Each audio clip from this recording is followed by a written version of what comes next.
Au Ghana, Kathleen Adi, la présidente de la Commission nationale pour l'éducation civique NCCE, a demandé aux jeunes de ne pas servir d'objets politiques pour nourrir la violence, alors que le pays se dirige vers les urnes en décembre 2024, invitant les hommes politiques dont les déclarations pourraient provoquer des violences lors des élections à préserver la démocratie et la paix. Elle sensibilise aux choses à faire et à ne pas faire, un acte qui va dans le sens de l'engagement pour les systèmes électoraux en vue de renforcer les connaissances des citoyens sur le financement politique, la désinformation et la violence électorale.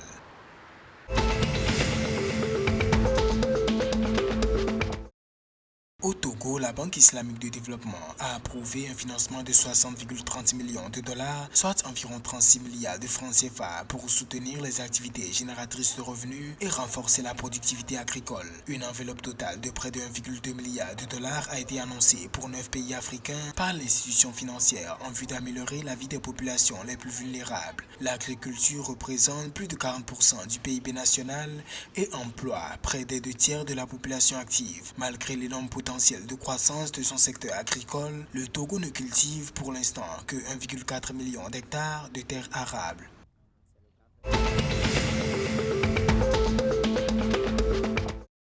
Au Sénégal, le ministère de l'Agriculture, de la Souveraineté alimentaire et de l'Élevage a officiellement lancé la campagne nationale de vaccination du cheptel pour 2024 et 2025. Selon le communiqué officiel, l'élevage joue un rôle crucial dans l'économie du Sénégal car il mobilise des millions de familles et contribue à la sécurité alimentaire ainsi qu'à la lutte contre la pauvreté. L'autorité n'a pas manqué d'encourager les progrès accomplis dans la lutte contre les maladies animales, évoquant notamment les acquis du programme de renforcement de la protection zoosanitaire financé par l'État sénégalais.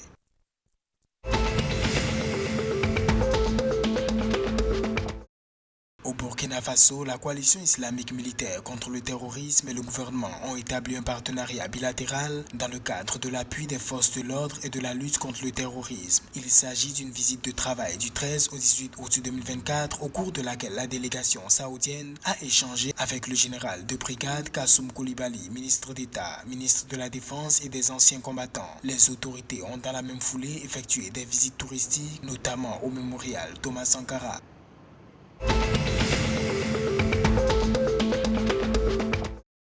Le club espagnol FC Barcelone et l'Académie malienne de football Africa Foot ont signé un accord de partenariat. Prévu durer 5 ans, il va permettre à l'Académie de la capitale malienne de bénéficier d'un soutien logistique, technique et financier du club catalan qui, à son tour, aura la priorité pour d'éventuels transferts de joueurs de l'Africa Foot. Le président du FC Barcelone, Joan Laporta, s'est félicité de ce rapprochement, dévoilant le plan de coopération qui lie les deux académies. Barcelone s'engage au développement des joueurs et des entraîneurs d'Africa Foot.